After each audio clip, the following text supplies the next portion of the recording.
नैमिषारण्य क्षेत्र में हमारे शौनक आदि ऋषि जो थे वह मोक्ष की कामना से, स्वर्ग की कामना से, स्वर्ग की प्राप्ति की कामना से वहां यज्ञ कर रहे हैं, बैठे हुए हैं शौनक आदि 88,000 ऋषि। और उनकी कामना है कि हम सबको स्वर्ग कैसे प्राप्त हो, इसके विषय में वहां चिंतन मनन कर रहे हैं। उनकी सभा लगी हुई है और उन सब के बीच में आसन पर विराजमान है हमारे सूत जी महाराज,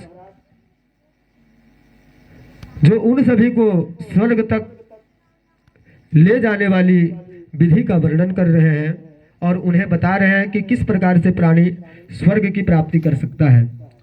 उन्होंने तमाम जितने भी उपाय थे भगवान के भक्ति मार्ग का, भगवान की कैसे सेवा करनी चाहिए, भगवान का किस प्रकार से भजन करना चाहिए, किस किस ने भगवान का सेवा किया, भजन किया और भगवान के भक्ति करके और भक्ति के द्वारा उन्होंने स्वर्ग की प्राप्ति की, इन सब का वर्णन सूत जी कर रहे हैं वहां पे शौनक आदि 88,000 ऋषियों को।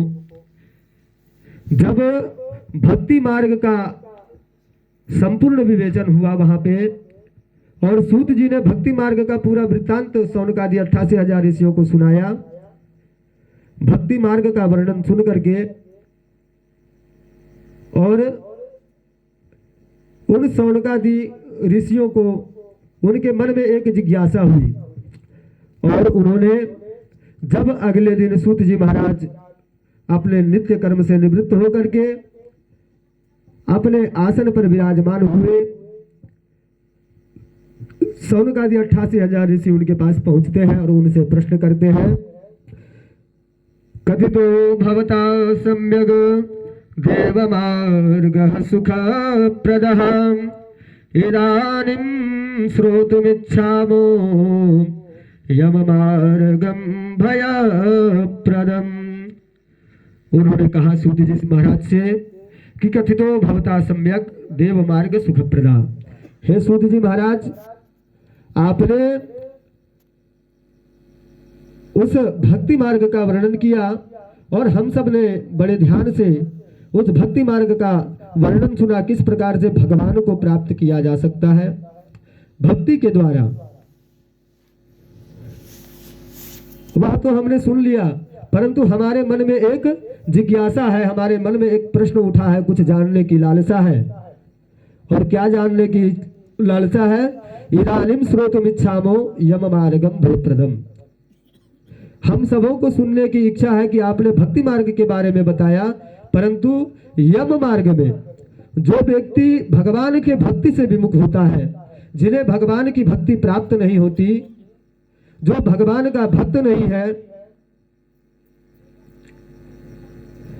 जीवन पर्यंत भोग वासनाओं में अपना जीवन व्यतीत किया,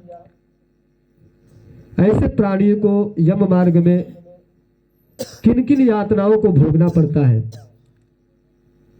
वह प्राणी क्या कर्म करता है और किन कर्मों का क्या फल उसे प्राप्त होता है, इन सभी यम मार्ग के यातनाओं के बारे में आप, और यम मार्ग इतना ही उन्होंने नहीं कहा कि यम मार्ग के बारे में बताएं, उन्होंने कहा कि यम मार्गम भयप्रदम। हमने आज तक जो कथा श्रवण की है आपके द्वारा, वह सब कथा क्या है? आनंद देने वाली कथा है। आप श्रीमद् भागवत की कथा सुनेंगे, श्री रामचरितमानस की कथा सुनेंगे और भी अन्य पुराणों की कथा सुनेंगे, तो उन कथाओं में आनंद ही आनंद है। उनमें भगवान की कथाओं का वर्णन है, भगवान के लीलाओं का वर्णन है, उनके चरित्रों का वर्णन है और उनके भक्तों का वर्णन है। किस प्रकार से किसने भक्ति की, भगवान को प्राप्त किया, इसका वर्णन है। तो उसमें आनंद ही आनंद है। भगवान कितनी लीलाएं करते हैं, क्या क्या लीलाएं किए, उसमें वो सब बताई गई है अन्य पुराणों में। परंतु यह जो गरुड़ पुराण है, इसमें व्यक्ति के कर्मों का, प्राणियों के कर्मों का निरूपण है। उस कर्म के द्वारा उसे क्या फल प्राप्त होता है, यम मार्ग का निरूपण है, नरकों का निरूपण है। तो इसीलिए इसे क्या कहा गया है कि यम मार्गम भयप्रदम, भय को देने वाली जो यम मार्ग है उसका वर्णन आप करें।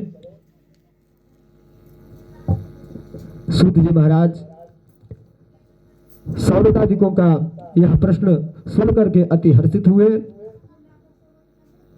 और उन्होंने कहा कि सूत जी, सौनकादि ऋषियों, मैं आपको बताता हूं, आपने यह जो प्रश्न किया है वह जन कल्याणार्थ है। जनता सभी प्राणियों के कल्याण के लिए यह कथा है और इसे हम आपको जरूर सुनाएंगे। सूत जी कहते हैं कि एक समय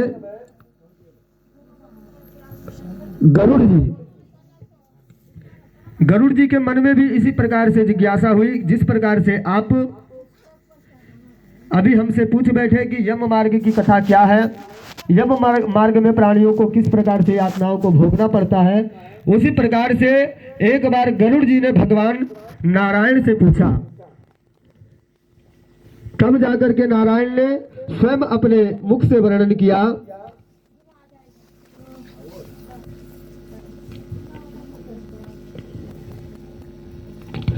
कहते हैं, कदाचित सुखमासीनम वैकुंठम श्री हरिम गुरुम विलया वनतो भूत्वा प्रपच्छ विनिता सुतः। वैकुंठ में भगवान अपने आसन पर प्रेम से विराजमान है। मैया लक्ष्मी उनकी चरणों की सेवा कर रही है और गरुड़ जी अपने कर्म में लगे हैं और भगवान कहीं अगर आए जाए तो हमारी आवश्यकता पड़ेगी, इसलिए गरुड़ जी भगवान के समक्ष विराजमान है। गरुड़ जी के मन में जिज्ञासा हुई और उन्होंने उस वैकुंठवासी नारायण से प्रश्न किया कि भक्ति मार्गो बहुविधा कथितो भवता मम तथा च कथिता देवा भक्तानाम गतिरुत्तमा। कि हे देव, आपने भक्ति मार्ग का अनेक प्रकार से मेरे समक्ष वर्णन किया है। मैं जब भी आपको अपने पीठ पर बिठा करके जाता हूं तो आप किस प्रकार से भक्तों के कल्याण के लिए आप दौड़ पड़ते हैं, हमने उन्हें भी देखा है। और आप किस प्रकार से जो आपकी सेवा करता है, आपकी भक्ति करता है और आप उनका कल्याण किस प्रकार करते हैं, हमने उन सब को देखा है और आपके मुखारविंद से हमने उन सब कथाओं का वर्णन भी सुना है। परंतु अधुना श्रोतुमिच्छामि यम मार्ग भयंकरम तद भक्ति विमुखानाम च तत्रैव गमनम श्रुतम। जो आपके भक्ति से विमुख है ऐसे प्राणियों की गति क्या होती है, आज हमें ये श्रवण करने की इच्छा है। सुगमम भगवन्नामा जिह्वा च वसवर्तिनी तथापि नरकम यान्ति धिग धिगस्तु नराधमः। इतना ही नहीं कहते गरुड़ जी, वह आगे और भी भगवान से कहते हैं कि सुगमम भगवन्नामा जिह्वा च वसवर्तिनी। भगवान का नाम संकीर्तन मात्र से, भगवान का नाम लेने से प्राणी अगर अपनी जिह्वा से इस व्यस्त जीवन में अपने कर्मों को करते हुए कुछ समय कुछ क्षण निकालकर और केवल भगवान के नाम का संकीर्तन कर ले इस कलयुग में,